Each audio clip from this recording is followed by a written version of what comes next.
morning, viewers.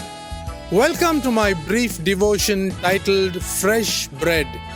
And I do hope that it makes an impact in your life as you begin a new day in Christ.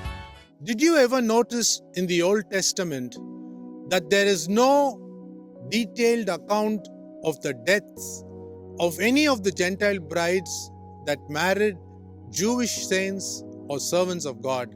Let us do a short study and dive into the Bible to understand this. Joseph married Asenath of Egypt, who was a Gentile. Moses married Zipporah, a Cushite woman. Solomon married Rahab from Jericho city. Boaz married Ruth, a Gentile from Moab. I think these Gentile brides serve as an example to convince us that God always has planned to rapture the Gentiles from this earth. And that is why their deaths are not recorded in detail in the Word of God.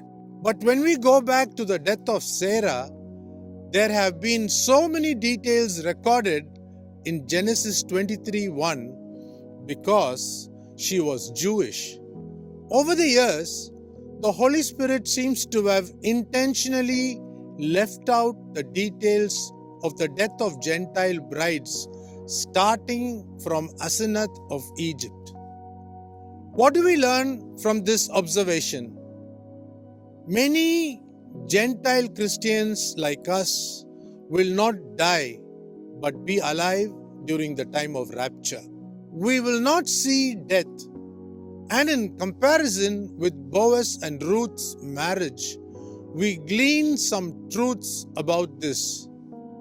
Boaz is the typology of Jesus Christ, and Ruth, a Gentile Moabitess woman, reflects the Gentile church today.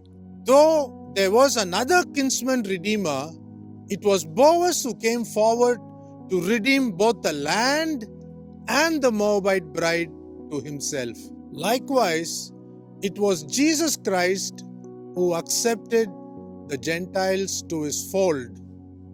In Acts 2, we see it was the Jews who initially received the Holy Spirit, and only in Acts 10, we read that the Gentiles too were roped into this redemption plan. As much as there is no detail of the deaths of Boaz and Ruth in the book of Ruth, we, the Gentile bride, and the Christ-believing Jews will be taken up in rapture with our bridegroom, Jesus Christ. The book of Ruth is more like a fairy tale because there is a happy ending. This is a symbol of the imminent rapture of the church today. Think about this. Have a great day.